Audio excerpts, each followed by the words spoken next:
So, Professor Dantzig, we've had a lot of conversations in the past about the history of linear programming, and we all call you the father of linear programming. So, can you tell the story of how things began? Well, I can tell you how I became the father of linear programming. I was invited, this was in the very early days, I was invited to Japan, and I came off the plane, and the people who were my hosts kept looking for me because they couldn't find me, because they had the vision of the one who originated linear programming being an old man. And they were still very young. And so that's the way I became the father of linear programming. Now, they named me. So now, how did the work in linear programming begin? Well, it certainly didn't begin as linear programming. It was part of the aftermath of World War II. There was a effort on the part of my friends in the Pentagon to keep me there. I was looking for an academic job at the time. And I had, all during the war, I had been doing planning and things of this sort. And they tried to find some reason for my staying. These were two people. One was named Marshall Wood, and the other was named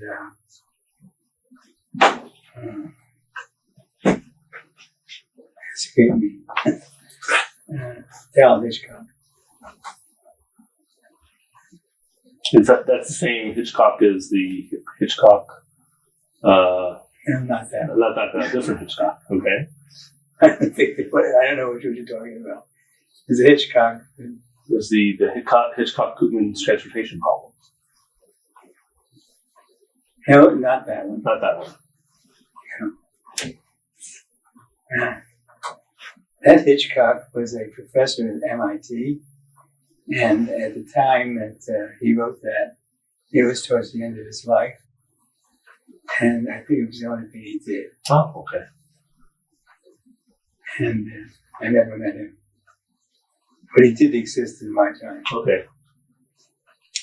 So at the Pentagon, Marshall Wood and Al Hitchcock were trying to find a way to have you stay. Yeah, so during the war, I was head of a group which is called Combat Analysis. And it was part of statistical control. And it was a big position.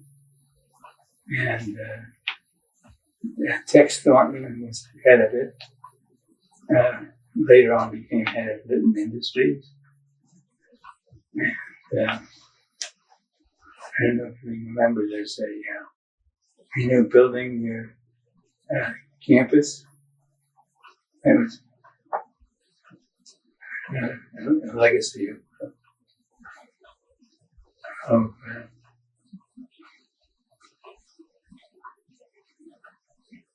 takes on. So during the war, I was in charge of a group which is called Combat Analysis, but I was also did a lot of work in helping other groups within the Pentagon do planning under planning.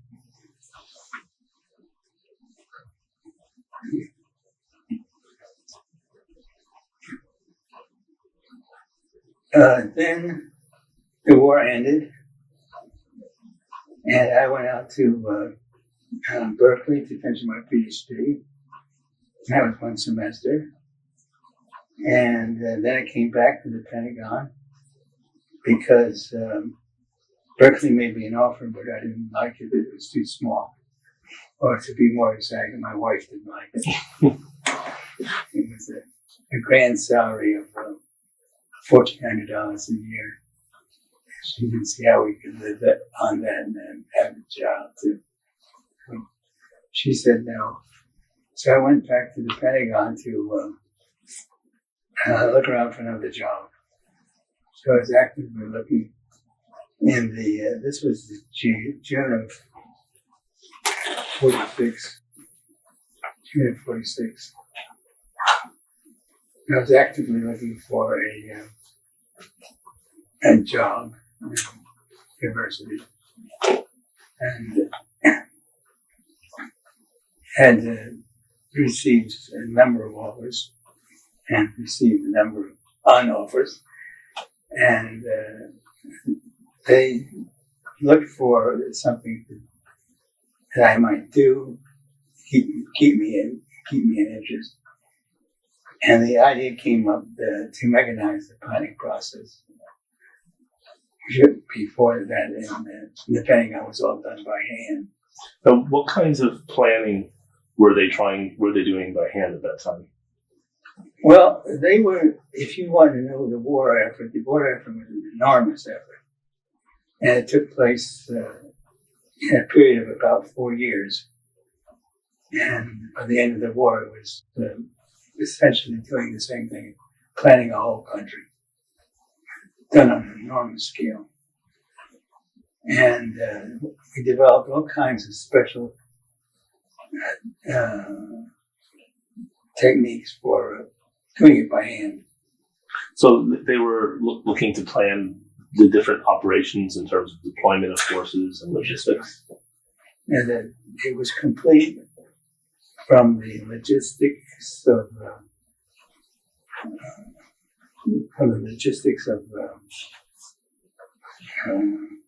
nuts and bolts, to training of people, to the getting of airplanes, manufacturing of airplanes, everything that was going on. And the scale of operations just blows your mind. And so there were hundreds of thousands of different kinds of material goods. And there were maybe 50,000 specialties of people. And while my office was in charge of the actual combat itself, keeping track of the number of sorties flown, that sort of thing, the casualties, the attrition rates. I was also sort of, I'll say, hired out. That's of course not correct. Nobody paid me to work with various parts of the Air Force on their planning and their. So I became a skilled expert and doing it by hand, essentially hand techniques. Well, there was no, at the time, they were just trying to see, plan how are we going to get this done without any worrying about trying to do it efficiently. Is that correct? Well, of course, we always pretended we were doing it efficiently.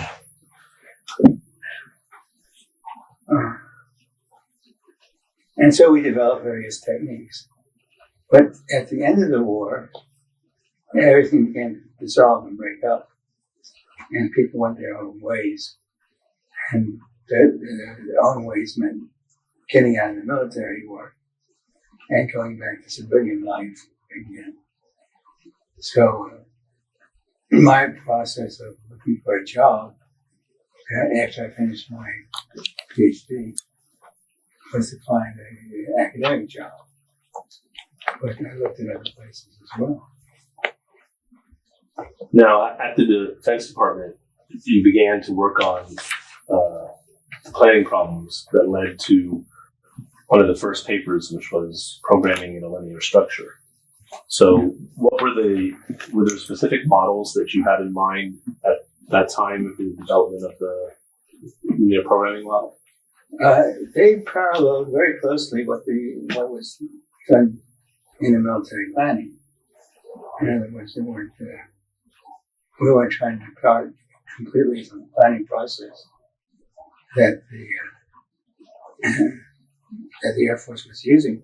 In fact, all we're trying to do is speed it up and do it more quickly and to organize it. And Now, when the first development came, you came up with the linear programming model. and then there was the development of the simplex method. That was the order in which things happened, yes. And once the method was developed, was it then used by hand immediately to solve some of these planning problems? You got to remember, there wasn't any computers. Right. I mean, it was a great idea. Everybody immediately saw that it had great potential. And so we went through the game that we were going to do the whole planning process using computers. And in fact, we were responsible for actually getting money from the Air Force and from the military to the manufacturers to build computers and to do the research on them. So, I've always tried to look for connections between the early development of computers and the first UNIVACs that occurred at Pennsylvania and the development of linear programming at the time. Can you describe some of those connections? The idea of developing a computer was the people like the University of Pennsylvania,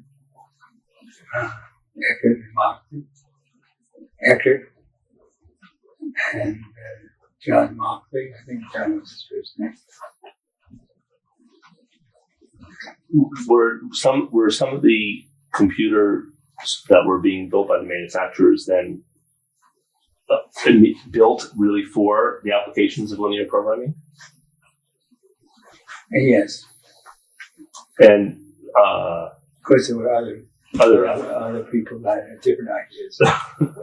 So, how early would you say was the military able to realize some of the benefits of the models and then the algorithm for solving these models? I'd say a 10 years period. In other words, 1945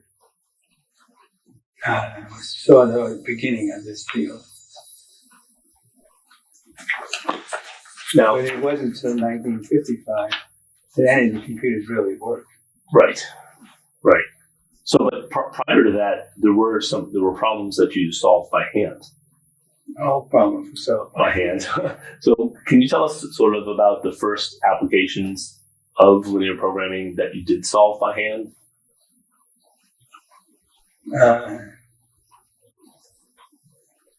There was something called the Berlin airlift. At the time, they were having a lot of trouble with the Russians, and they had blockaded Berlin so that the American and Allied forces, other than Russia, were like prisoners in the middle of Berlin. Mm-hmm. And the only way that supplies were coming into Berlin at all was via airplanes. The United States and Britain had control of an airfield in the Berlin area, and we were flying in supplies. And so there was one program that we invented called the Berlin Airlift, which set up the logistics of it, and we solved that problem. Now, but it was all pretend, because there weren't no computers to solve right. the problem. So by hand, I mean, essentially you were, at that time, it was the Tableau method, of what we call today the Tableau pivoting method, simplex method, that you would be doing by hand. No, it was more primitive than that. We just laid out a schedule like you would. I see. For doing it. Now, what would you say would be the first problems that were practically solved with the simplex method by hand or by computer? I'd say the diet problem. And do you recall when that was done?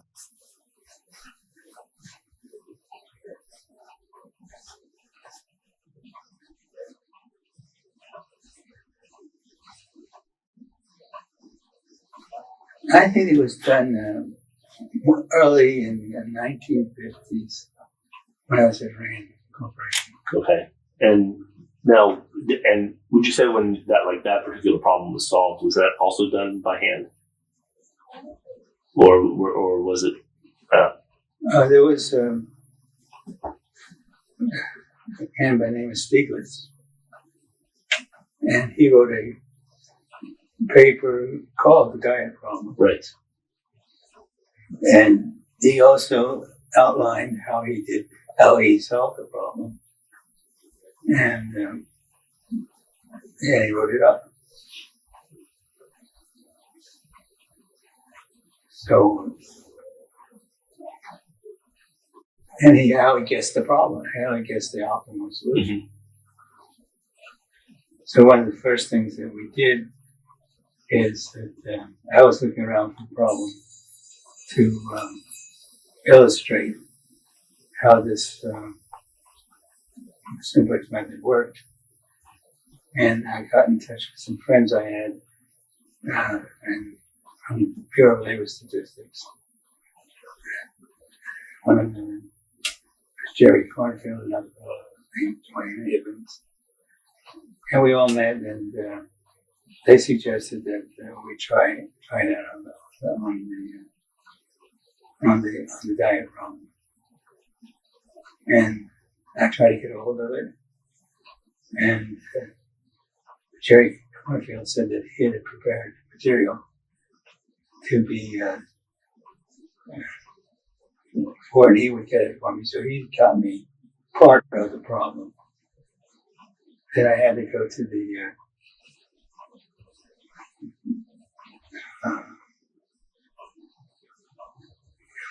the economics unit of you may recall stuff 50 years ago. Oh man. I'm a little bit rusty on it. So these, I guess, were before you were born. That's right. Well, anyway, I decided that would be a good problem, a show problem. And when you solved the problem, at that point, it was by hand, isn't it?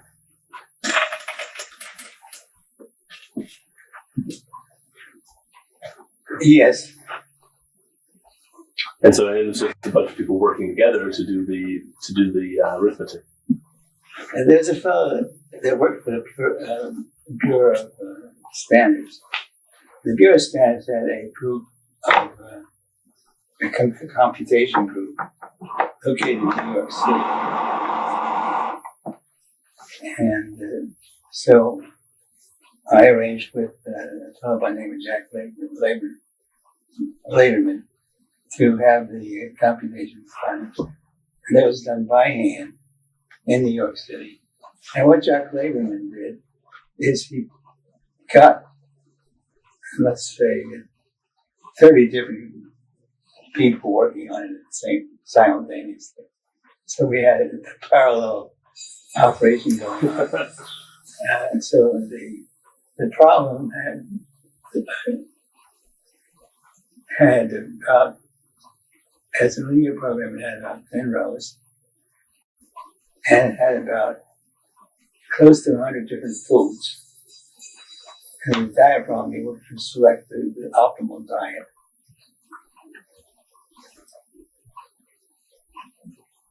And so he parceled it out to his various helpers. I said there were a whole bunch, I don't know how many. But they each had a little piece of this tableau, Okay. which they did the operations on. And they were all on an individual little pieces of paper like this. But it was really one big tableau, very, very long and not too deep. And then he pasted it all together. So it looked like one sheet. So this is the way the first one was solved. I know you've told. By the way, the answer that Stiglitz got was wrong. He did not find the optimal solution. Oh, really? Ours was 36 cents cheaper. Oh, I see. This was for a whole year. Yeah, there's actually a new paper Saul Gass did with I think when looked at the old problem in today's prices and then did a more modern version, like certain foods that we eat today that we wouldn't eat yesterday, or vice versa, and we solved it. So I skimmed it quickly, but that was just appeared within the past month. So it's still an active problem of interest. I know we've talked about and seen in your book of how Koopmans suggested taking the term programming in a linear structure and create the term linear programming. And later on, we then have now mathematical programming and the Mathematical Programming Society. Today, as we're trying to market optimization, we're using optimization as a word to describe mathematical programming and other methods of optimization. Can you recall at all when optimization started to become used as a word in the field? Well, the whole idea of an objective function, which of course optimization applies, was not known prior to linear programming.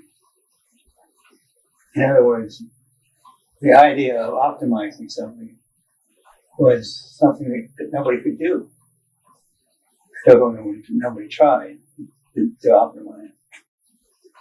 So while you are very happy with it and say it's a very familiar term,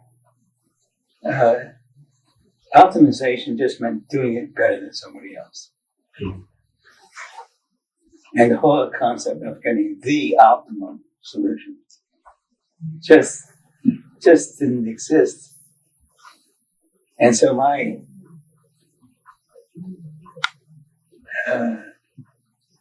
introducing the whole idea of optimization in the early days was novel.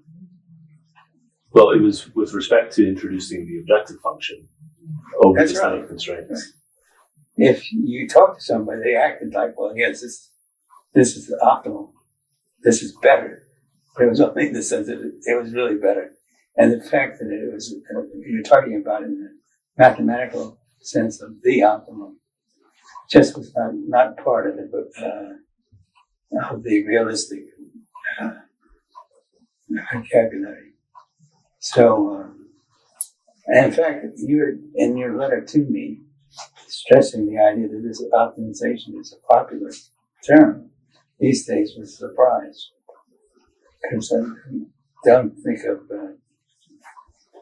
this as being a popular concept and not meaning it, that the usual meaning of that was not as precise as we do it in practice. Well, it's interesting because if you go back 10 years, optimization as even the name of any of our journals was not used.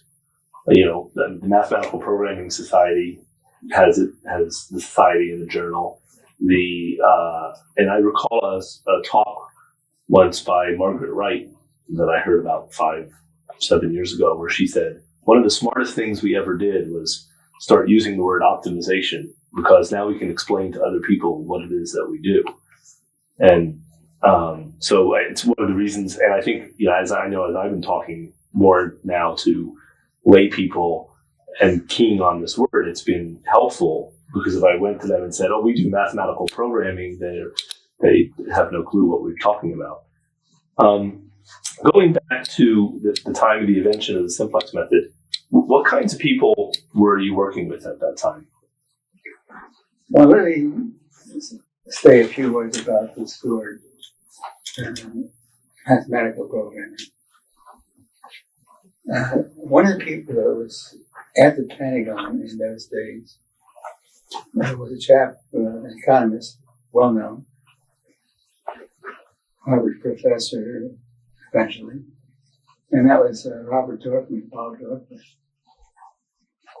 And he was after me to use the term mathematical programming and not linear programming. And I felt that the whole way in which economists set up their models was far, far more general than the linear programming. Linear programming was a special case. And that in order for the field to progress, we should stick to the simpler term, linear programming. So he was after me right from the very beginning. Why not generalize it? I see. Why not use a more general term, mathematical programming? And I had the view that you had linear systems. If you think of your mathematical background, you had linear systems, equations that you solved, and then you went to the calculus and the more general mathematical systems. And so that I felt that linear programming was the foundation of the field. You had to be able to solve linear programs first, and then go generalize it. That the economists had generalized it already. So made it so general that you couldn't get your hands on it and use it for practical planning. Because practical planning, such as we were doing in the development of the military during World War II, was essentially linear programs without the objective function. So that was the basis by which we went. And then if you put the objective function, how did they then solve these military systems? Well, they laid out the conditions of the logistical operations, the sorties that were being sought and everything else.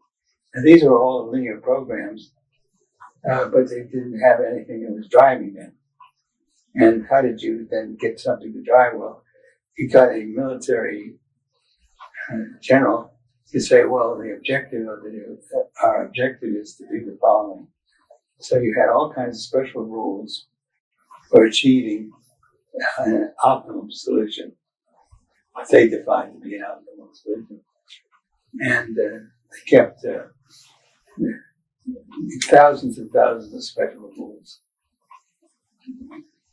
And what makes me very nervous about what's going on at the present time is that these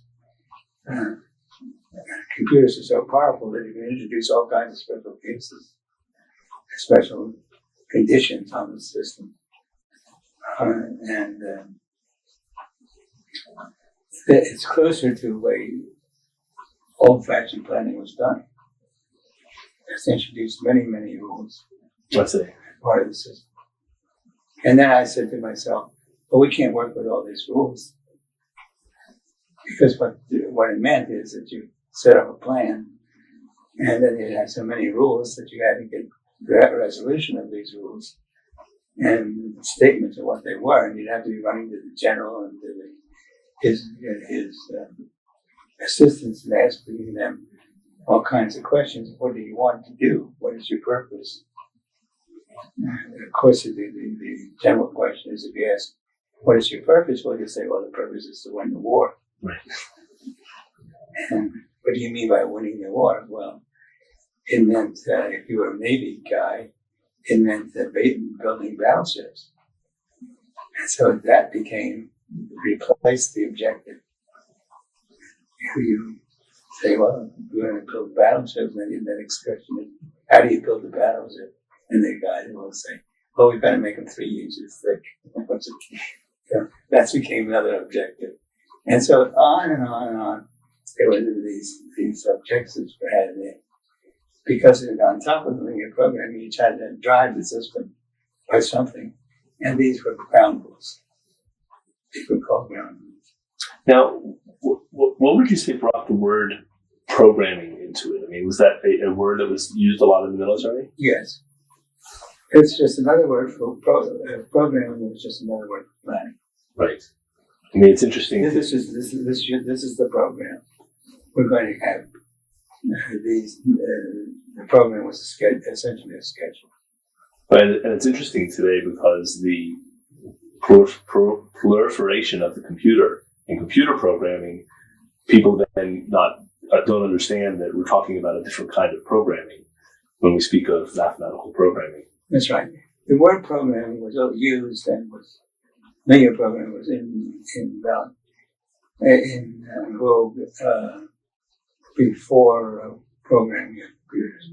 Right. They were coding. We call it coding for the computer. So we really maybe we should get the computer programmers to call themselves computer coders. Yeah, that's right.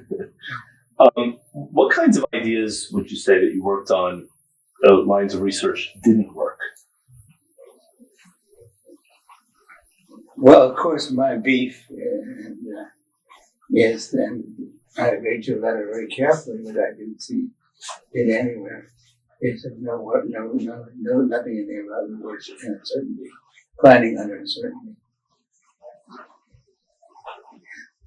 This, I feel, is the real field that we should be all working on. Well, and in fact, was your interest, even at the beginning, was to work on those problems? That's correct.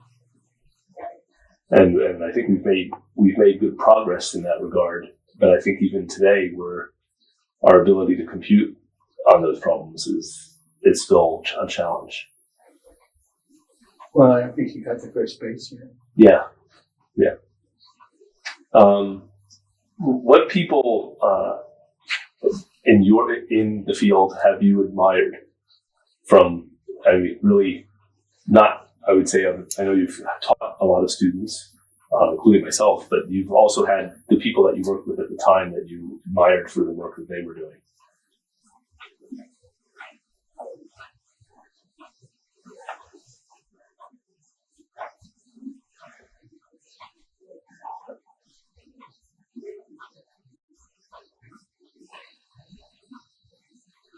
Well, I certainly admired some of the pioneers of the field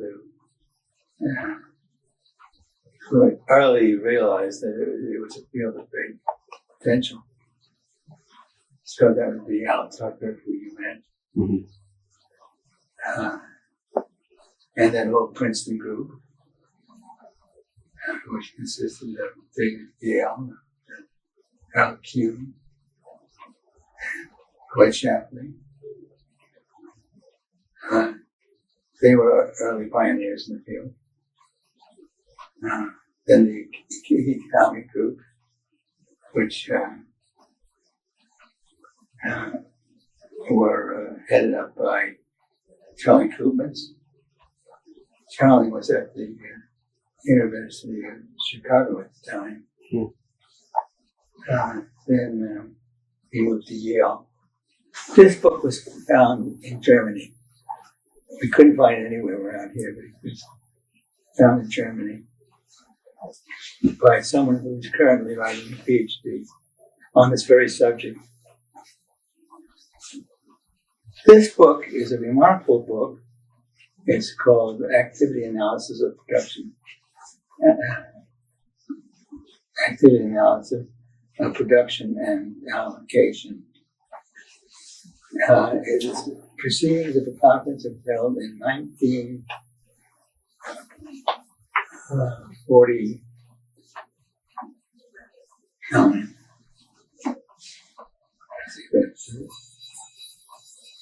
And this was is now referred to as sort of Symposium Zero.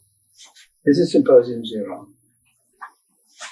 And it was a proceedings of a conference 2 years after it started. Since it started was 37. So this would be 49. And if you can imagine it, there's a field that didn't exist in 19.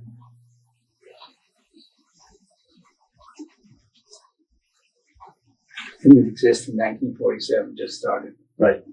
And 2 years afterwards, we had a conference that produced this proceeding. And you can read this book today, and it's just as up to date. Because in those days, everybody who were involved in the war effort and were hungry to do something suddenly realized this was a big field with great potential. And they began to write papers and do things on the subject. Now, today with the internet and the World Wide Web and email, we're able to send papers across the world in a matter of minutes. But back then, there was no internet. It wasn't fax machines. How were people communicating among the various institutions about the work that was going on?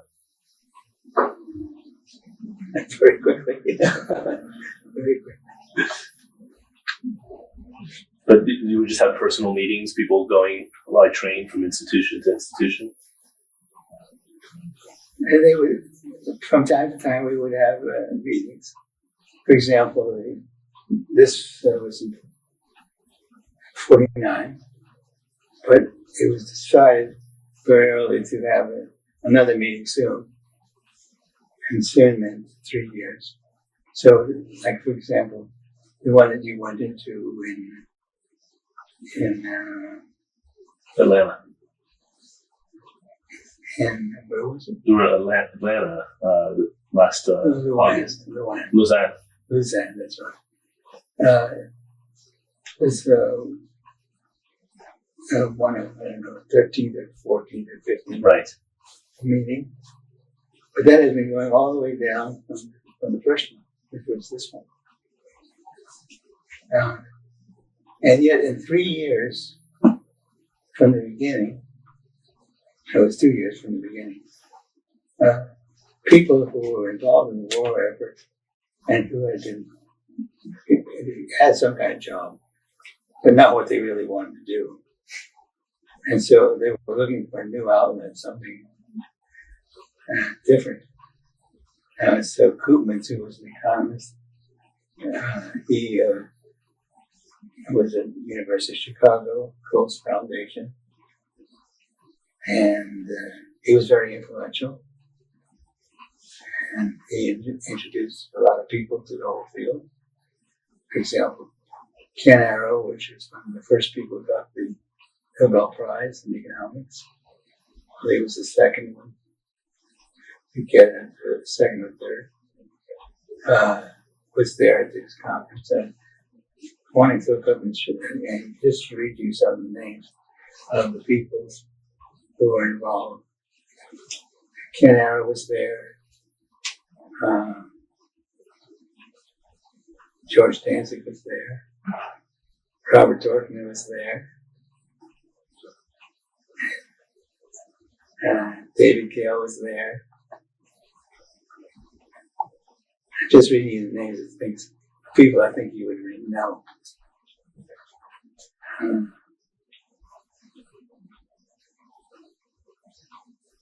Al Kuhn was there. Oscar Morgenstern was there. Paul Samuelson was there. Herb Simon was there. Al Tucker was there. Marshall Wood was there. And this was the first group got together.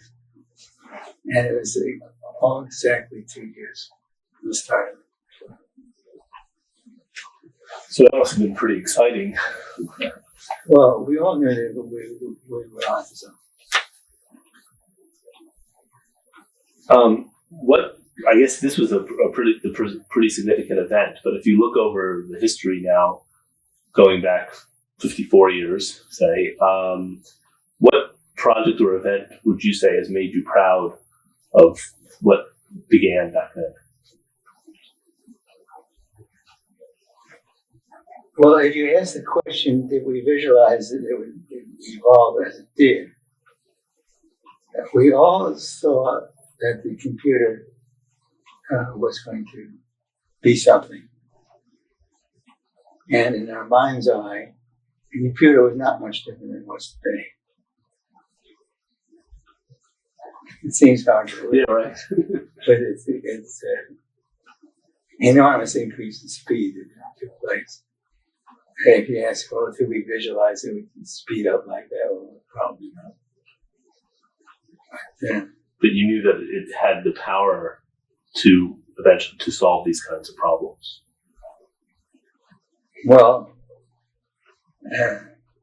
you might ask the question, why didn't linear programming start earlier? Because after all, the systems that we're solving are essentially linear systems. Mm-hmm. And yet, no. There was very little interest in the whole field. Theodore Motzkin, who wrote his thesis around 1936, wrote his PhD under Lustig, I think, in Switzerland. His PhD thesis was on linear inequality system. And yet there was no mention of it in any optimization. Right.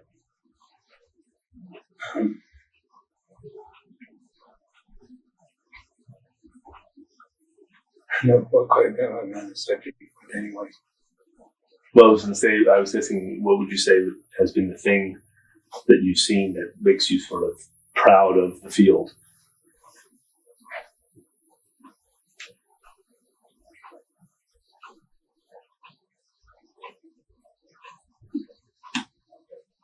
I guess I'm going to have to be a diplomat and say I'm proud of the field. Okay. Okay. If you could go back and start all over again, would you still think you would make the same choices to work on the same problems?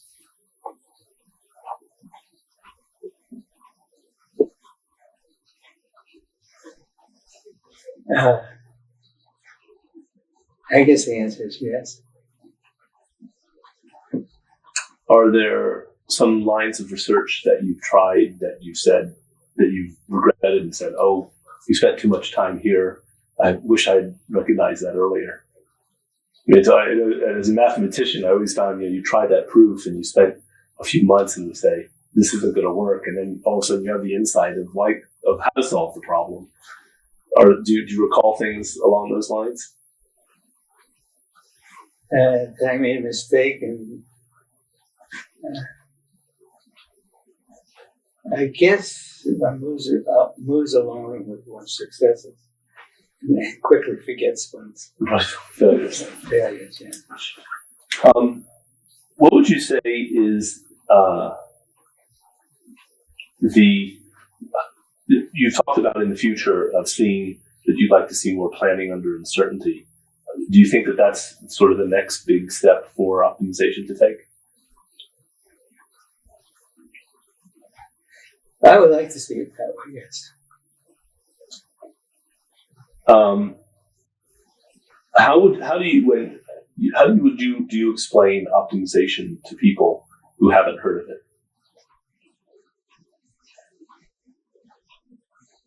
I would use the example of the gasoline you put in your car, or use the diet problem. What would you say is the most invalid criticism of optimization?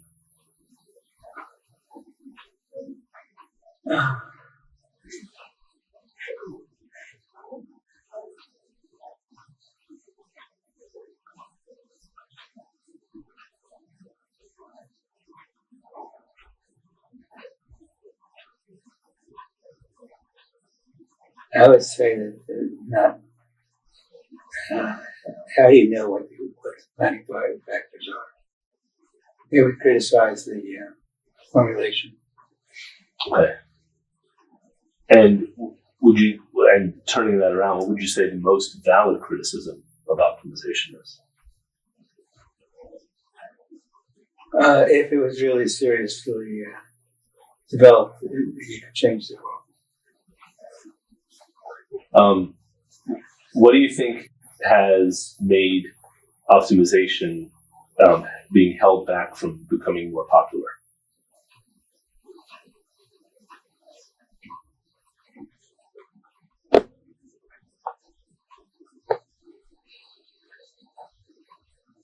The thing that would hold it from being more popular, a feeling that the person hearing it doesn't see what it is in it for him. Or I know you've answered this question for me in the past, but I think it would be useful for you to say is, what would you like to be remembered for? you're talking about posterity. Yes. Well, it turns out that my father, who was a mathematician and who wrote popular books on mathematics, was always interested in posterity. He was big on it. And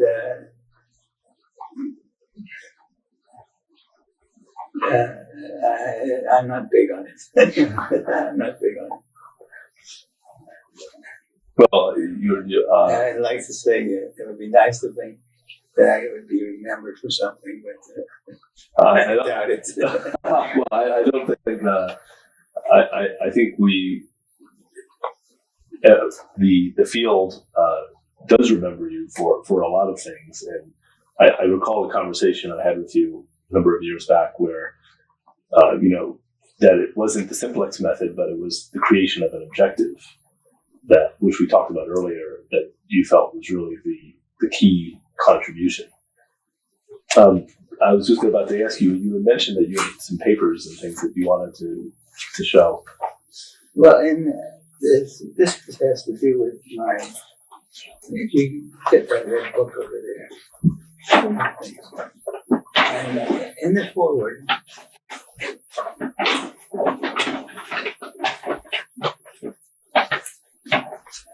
I have something here called a summary of my own early contributions.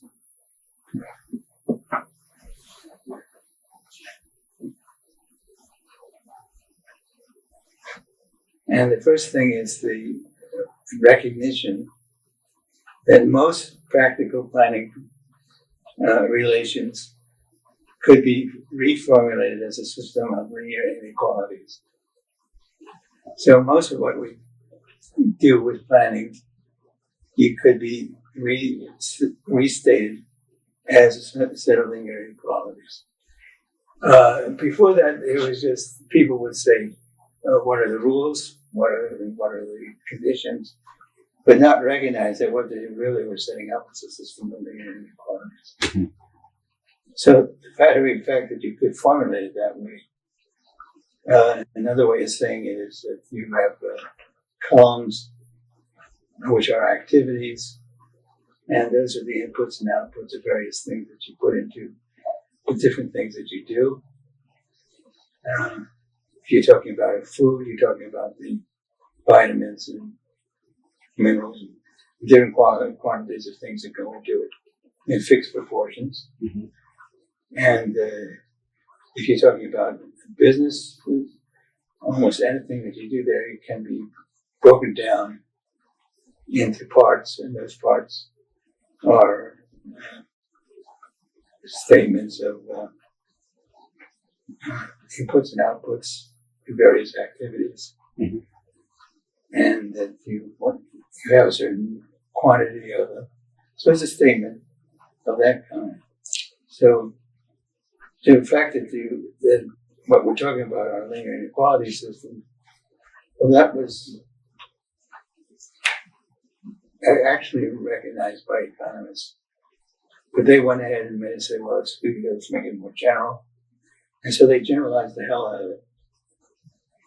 And I went back to basics and said, essentially, this is what you do. And this is what actually we did in planning and during World War II. We were planning a whole thing that was comparable to running a whole country. the second thing was replacing all those ground rules for selecting good plans by replacing it with an objective function. Mm-hmm. And then the third thing is embedding of the simplex method because it works. Right. And it still does. Well, that's pretty excellent. And now, why do you describe this as the great accident?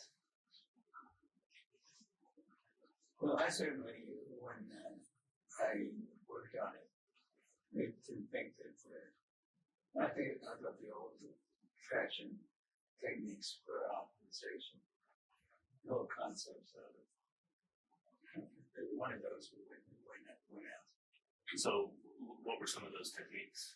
Well, no.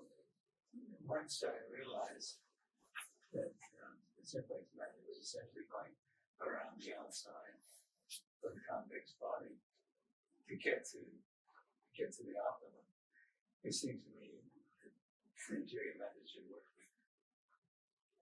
And now today, actually, we find that it's about 50-50. Yeah. So trying to even understand why that is even so. It's quite a surprise to me. It still is. I think it's still an open question for people working in the field. Well, you would just think that an interior method would be better. Right. I think some of the issues, a lot of it depends upon how we measure better. I mean, if we count our number of steps, interior methods are better, but computationally, those steps are they're very expensive to compute. So it's like you can quickly move from one vertex to another, but to move from one interior point to another takes a lot of hard work. And if somebody's real smart, maybe they'll figure out a way to make it not so hard to move from one inside to another. Well, the way I like to say it is our intuition in higher dimension is pretty poor. Right. There were some other materials I know you had collected to show us.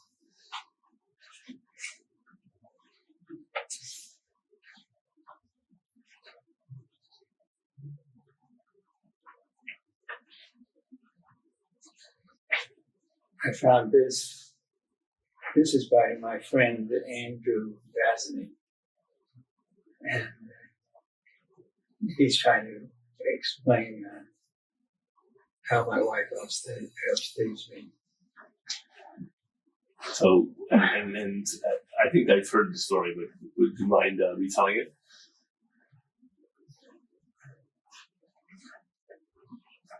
But if you look at this picture here, it's pretty crude.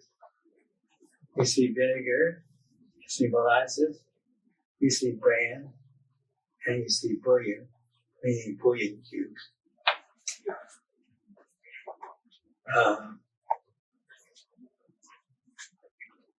And you see the word simplex method. And you see my wife's name, and Dantzig, spelled wrong. She spells it with an E like French do. And the story is that I left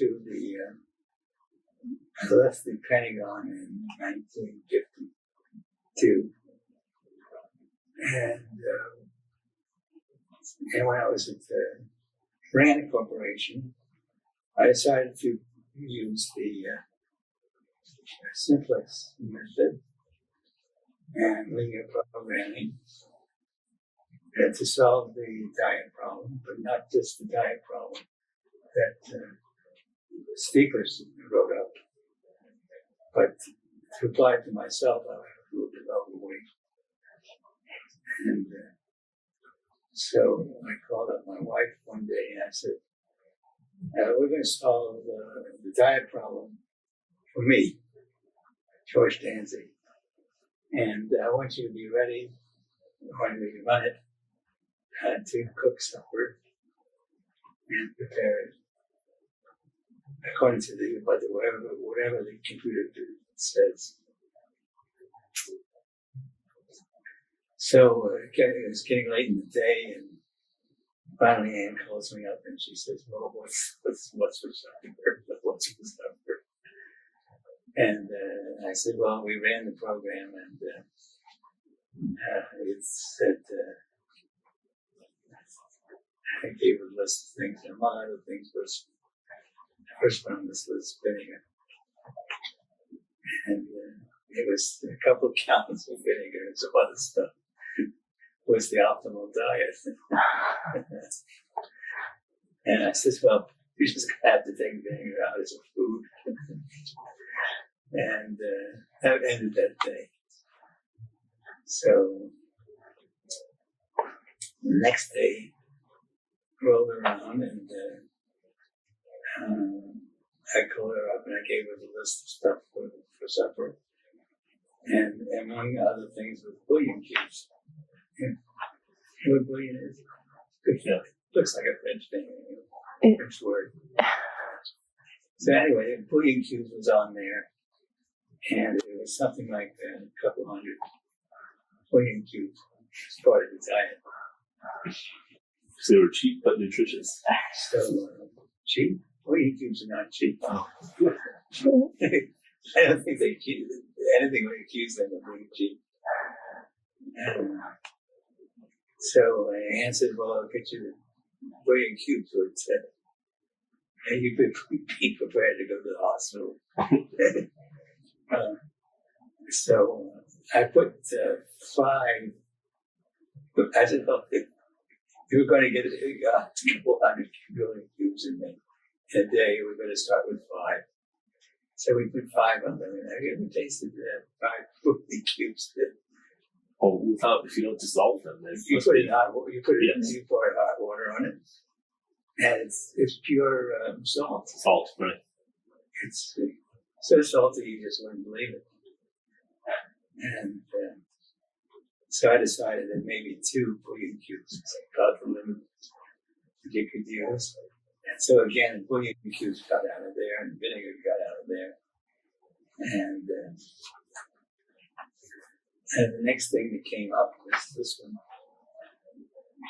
Each one of these took a day because we read it. Because you had to solve by hand.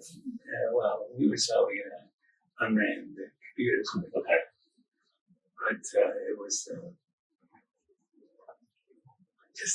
just taking it out of the list and resolving. And the bran was about 2 pounds of bran a day. And Brian said, well, you take 2 pounds of bran and a day, you'll be in the hospital. For sure. So we sort of put an upper bound on it. That's what we did next. And then when you took the bran out, the next thing that came up was molasses. This is blackstrap molasses.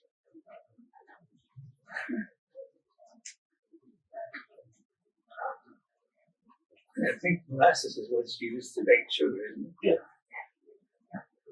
And it's got a very strong flavor. And it was just substitute pound for pound for instead of molasses, bran, you had molasses. And by this time, Anne got tired of the whole business. Because each day I was calling her up and talking about what's for supper. And she said, well, I'll put you on a diet. So she put me on a diet, and that was the end of the story. My friend Andy Vassy he's a Hungarian with a sense of humor. And so he wrote up a story about it. His story doesn't match my recollection. Oh, the story is always in the telling. But he knew my father, and his favorite book was my father's famous book called Number. So he starts out with that. You were saying about where your father and mother met. Was at the Sorbonne in Paris. My father studied under Andre Poincaré. I don't know if that means anything to you. Yeah. Yes, Poincaré, yes. But she probably thinks of him No. as a French. Like the president guy.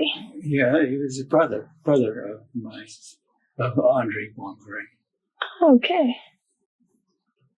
Huh. But the brother was more famous than the president.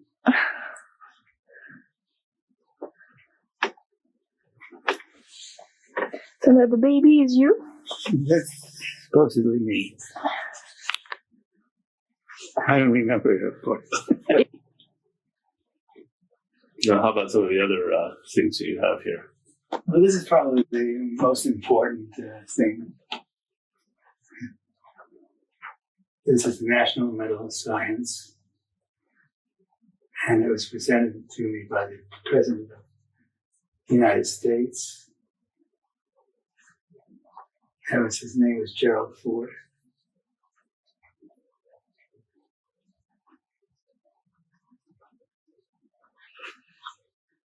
And this is what I got it for.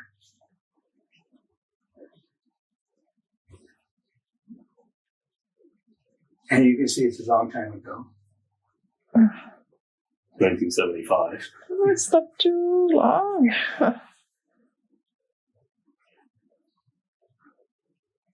And I think what's very interesting is that in the citation it says, has led to wide-scale scientific and technical applications to important problems in logistics, scheduling, and network optimization. And that's still true today. We're seeing the same growth in those same application areas. Yeah, I think this citation was written by Pete Pienon. Oh, really? Yeah. And let's see what else I was noticing. And this metal, this picture, this metal, is this metal. Here. This is me. That's the metal. And that's the picture of the metal. Yeah.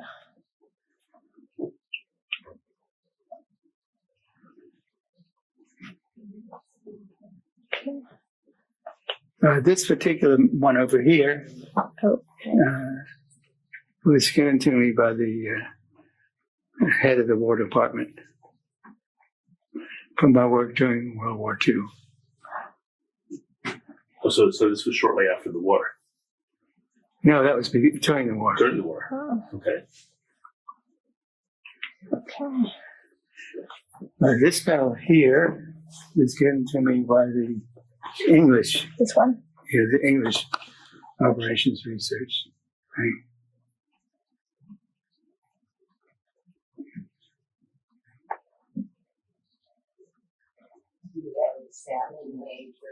Yeah.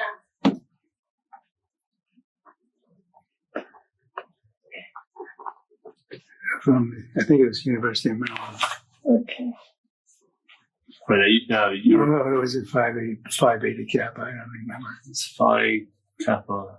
Phi Kappa Phi. Oh, okay.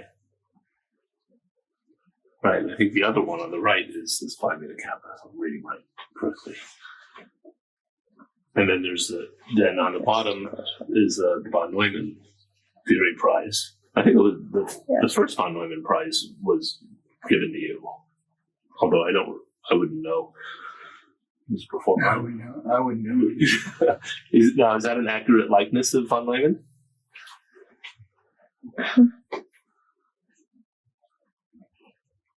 Not bad. Not bad. Not good, but not bad. Okay. Now you also, I noticed, have for your PhD. Yes. You had mentioned earlier about that planning under uncertainty has always been an interest of yours, even going back to when you were working on the foundations of linear programming. Well, those of us who were doing the planning, right from the very beginning, understood that the real problem was to be able to do planning under uncertainty. Because the mathematical models that we put together act like we have precise knowledge about the various things that are happening, and we don't. So we need to have plans that actually hedge against these various uncertainties. And we put a little bit of that in the models usually. Right. by overstating things, so that we end up being on the safe side. That's the simplest thing that we can do. But overstating it is almost another way of saying we're going to make it inefficient.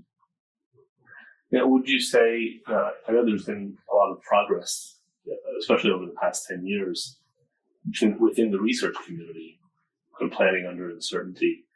What would you say are the barriers for it to be more widely used in practice?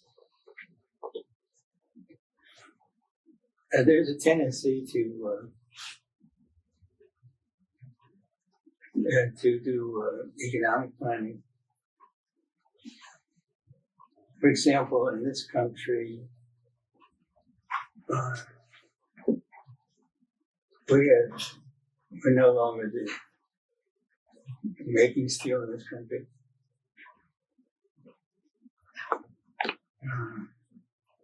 We're importing almost everything which we have. This shirt comes from someplace, but not in the United States.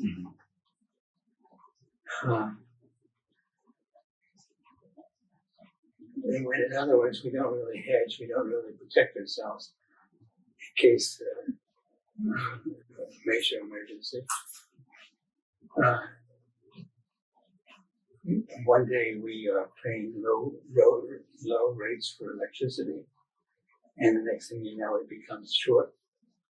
And my bill for utilities, which used to be around $200 or $300, is now $800. Overnight, it just goes through the sky.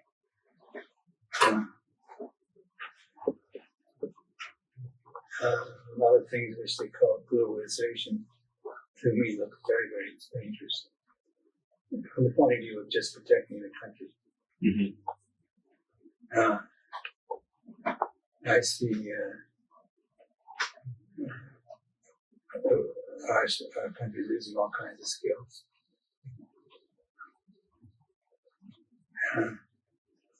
We're not hedging and protecting ourselves.